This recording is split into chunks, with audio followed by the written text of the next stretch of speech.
اس راز سے واقف ہیں زمانے والے، زندہ ہیں محمد کے گھرانے والے، مٹ گئے مٹ جائیں گے مٹتے ہیں آخر، حسین تیرا نام مٹانے والے۔ اللہ تبارک و تعالیٰ قرآن مقدس میں ارشاد فرماتا ہے وَقُلْ جَاءَ الْحَقُّ وَزَهَقَ الْبَاطِلُ إِنَّ الْبَاطِلَ كَانَ زَهُوقًا۔ محبوبہ فرما دیجیے حق آیا اور باطل مٹ گیا، بے شک باطل کو مٹنا ہی تھا۔ اس آیت مقدسہ میں اللہ تبارک و تعالیٰ نے ارشاد فرمایا کہ حق کے سامنے باطل کا کوئی وجود نہیں ہوتا، جب حق آتا ہے تو باطل خود بخود ختم ہو جاتا ہے۔ امام حسین رضی اللہ تعالیٰ عنہ کی کربلا کے میدان میں لڑائی جو یزید سے ہوئی تھی وہ شخصی لڑائی نہیں تھی بلکہ نظریات کی لڑائی تھی، اس لیے کہ امام حسین رضی اللہ تعالیٰ عنہ کے جو نظریات تھے وہ یزید کے نظریات تھے، اسی کے درمیان یہ جنگ ہوئی۔ اگر اس جنگ کو شخصی لڑائی کہا جائے یعنی یزید اور امام حسین رضی اللہ تعالیٰ عنہ کے درمیان کی لڑائی قرار دیا جائے تو بظاہر یزید جیت گئے، امام حسین رضی اللہ تعالیٰ عنہ کربلا کے میدان میں شہید ہو گئے، لیکن حقیقت یہ نہیں ہے۔ حقیقت یہ ہے کہ کربلا کے میدان میں جو جنگ ہوئی وہ حسینیت اور یزیدیت کے درمیان جنگ ہوئی تھی، اور نظریات کے جنگ تھی، اس لیے کہ امام حسین رضی اللہ تعالیٰ عنہ کے جو نظریات تھے، امام حسین رضی اللہ تعالیٰ عنہ نمازی تھے، امام حسین رضی اللہ تعالیٰ عنہ سنت کے پابند تھے۔ اللہ تبارک و تعالیٰ نے جو حرام کیا تھا امام حسین رضی اللہ تعالیٰ عنہ اس کو حرام جانتے تھے، اللہ تبارک و تعالیٰ نے جس چیز کو حرام قرار دیا تھا امام حسین رضی اللہ تعالیٰ عنہ اس کو حرام جانتے، جس چیز کو حلال قرار دے اس کو حلال جانتے ہیں۔ امام حسین رضی اللہ تعالیٰ عنہ کی یہی نظریات تھے، لیکن ان کے برعکس جو یزید تھا اس کے نظریات کچھ اور تھے۔ اس کے اندر یہ غرور اور گھمنڈ ہو گیا کہ اب ہم تخت اسلامی پر بیٹھ گئے، یعنی اسلام کے تخت پر بیٹھ گئے ہیں، اب ہم جو حکومت چلائیں گے لوگ اس پر عمل کریں گے۔ تخت پر بیٹھ کے اس کے اندر یہ غرور چھا گیا، یہ گھمنڈ آ گیا کہ اب جو باتیں مانی جائیں گی وہ صرف ہماری باتیں مانی جائیں گی، ہم جو کہیں گے وہ چیز صحیح ہوگی، اگر ہم حرام کو حلال کر دیں تو لوگوں کو ماننا پڑے گا، اور حلال کو حرام کر دے تو لوگوں کو تسلیم کرنا پڑے گا۔ تو امام حسین رضی اللہ تعالیٰ عنہ اسی کو مٹانے کے لیے، یعنی جو نظریات تھے یزیدیت کے اس کو مٹانے کے لیے امام حسین رضی اللہ تعالیٰ عنہ کربلا کے میدان میں آئے، اور یزیدیوں کا یہ حال تھا کہ امام حسین رضی اللہ تعالیٰ عنہ جب شہید ہو گئے اس کے بعد ان لوگوں نے ظلم و ستم جو پہلے کیا تھا آگے اس کو بڑھانا چاہتے تھے۔ امام حسین رضی اللہ تعالیٰ عنہ کربلا کے میدان میں جب شہید ہو گئے تو یزیدی لشکروں کا یہ حال تھا کہ امام حسین رضی اللہ تعالیٰ عنہ کے جسم مبارک کو اور جو شہدائے کرام کے جسم مبارک تھے ان کے جسموں پر ان یزیدیوں نے گھوڑے دوڑائے، اہل بیت اطہار کے خیمے کو آگ لگا دیا، اور تمام شہدائے کربلا کے سروں کو ان کو جسموں سے الگ کر دیا۔ امام حسین رضی اللہ تعالیٰ عنہ کے سر مبارک کو کوفہ سے دمشق تک بازاروں میں گھمایا گیا۔ اس کے بعد عبید اللہ ابن زیاد نے اس سر مبارک کو یزید کے پاس بھیج دیا۔ یزید نے تمام شہدائے کربلا کے جسم اطہر کو امام زین العابدین رضی اللہ تعالیٰ عنہ کو دے دیا۔ امام زین العابدین رضی اللہ تعالیٰ عنہ تمام سروں کو لے کر مدینہ منورہ روانہ ہوئے۔ یہ جو واقعہ ہوا تھا اس واقعے سے آقا کریم صلی اللہ تعالیٰ علیہ وسلم کو سخت صدمہ پہنچا تھا۔ کیوں؟ اس لیے کہ امام حسین رضی اللہ تعالیٰ عنہ سے جو آقا کریم صلی اللہ تعالیٰ علیہ وسلم کو محبت تھی، یہ بات ہمیں اور آپ کو بخوبی معلوم ہے کہ آقا کریم صلی اللہ تعالیٰ علیہ وسلم اپنے نواسوں سے کس قدر محبت کرتے تھے، آقا کریم صلی اللہ تعالیٰ علیہ وسلم کو کس قدر اپنے نواسوں سے محبت تھی، اور حضور صلی اللہ تعالیٰ علیہ وسلم کو پہلے ہی پتہ ہو چکا تھا کہ ہمارا نواسہ امام حسین کربلا کے میدان میں شہید ہوگا۔ جب امام حسین رضی اللہ تعالیٰ عنہ شہید ہو گئے تو حضرت عبداللہ ابن عباس رضی اللہ تعالیٰ عنہ فرماتے ہیں کہ میں نے ایک دن خواب میں دیکھا کہ آقا کریم صلی اللہ تعالیٰ علیہ وسلم کے جسم مبارک پر گرد و غبار بھرے ہوئے ہیں اور بال مبارک جسم انور پر پھیلا ہوا ہے، اور آقا کریم صلی اللہ تعالیٰ علیہ وسلم کے ہاتھ مبارک میں ایک بوتل تھی جس میں خون بھرا ہوا ہے۔ حضرت عبداللہ ابن عباس رضی اللہ تعالیٰ عنہ فرماتے میں نے حضور کی بارگاہ میں عرض کیا، یا رسول اللہ صلی اللہ تعالیٰ علیہ وسلم، میری جان آپ پر فدا ہے، یہ کیسی بوتل ہے جس میں خون بھرا ہوا ہے اور جس میں اطہر پر رنج و الم کے درد معلوم ہو رہے ہیں؟ تو اللہ کے رسول صلی اللہ تعالیٰ علیہ وسلم نے ارشاد فرمایا کہ یہ وہ دن ہے جس دن میرا نواسا اور ان کے تمام ساتھیوں کو کرب و بلا کے میدان میں شہید کر دیا گیا ہے۔ حضرت عبداللہ بن عباس رضی اللہ تعالیٰ عنہ فرماتے میں نے اس دن اور اس تاریخ کو یاد رکھا جب کچھ دنوں کے بعد مجھے خبر ملی کہ نواسہ رسول امام حسین رضی اللہ تعالیٰ عنہ کرب و بلا کے میدان میں شہید ہو گئے ہیں۔ تو میں نے اس دن اور تاریخ کو ملا تو وہی دن وہی تاریخ تھا جس دن میں نے آقا کریم صلی اللہ تعالیٰ علیہ وسلم کو خواب میں دیکھا تھا۔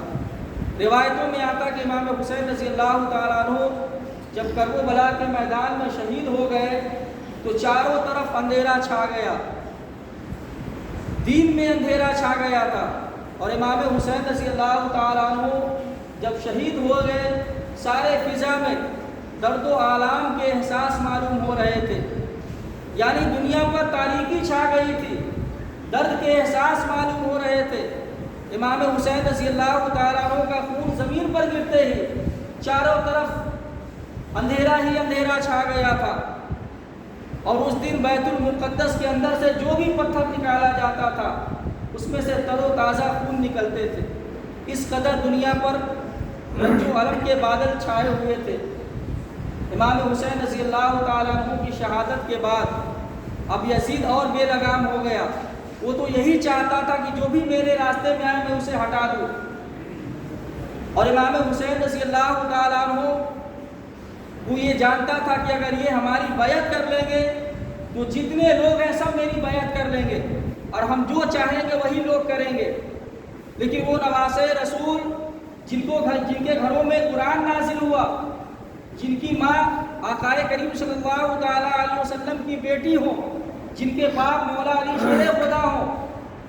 وہ لخت جگر کب برداشت کرے گا کہ نانا کے دین کی، نانا کے شریعت کی پامالی ہو؟ امام حسین رضی اللہ تعالیٰ عنہ کے شہادت کے بعد یزید اس قدر بے لگام ہو گیا کہ اس کے ظلم و شر سے زمین کانپ اٹھی، اس طرح وہ ظلم و زیادتی کرنے لگا، نماز روزہ حج و زکوٰۃ جتنی تھی سب پابندیاں ختم کر دی، شاعر اسلام کی حالت میں حرمتی ہونے لگی، اور حد تو تب ہو گئی جب سن 63 ہجری میں اس یزید لعین نے اپنے لشکر کے ایک فوجی کو کہا مدینہ منورہ پر حملہ کرنے کے لیے 12,000 یا 20,000 کا لشکر دے کر کہا کہ جاؤ مدینہ منورہ پر حملہ کرو،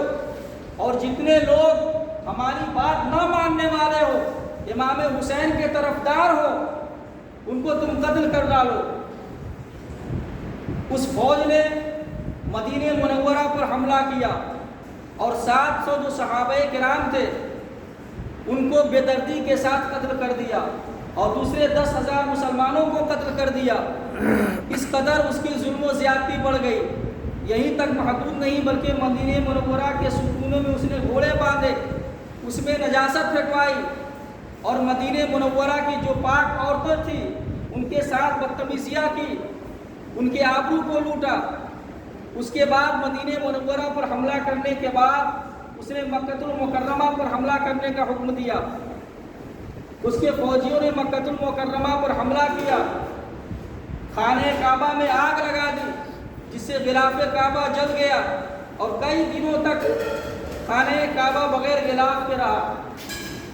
اس حد تک اس کی ظلم و زیادتی بڑھ گئی تھی، لیکن اللہ تبارک و تعالیٰ ظالموں کو ڈھیل دیتا ہے۔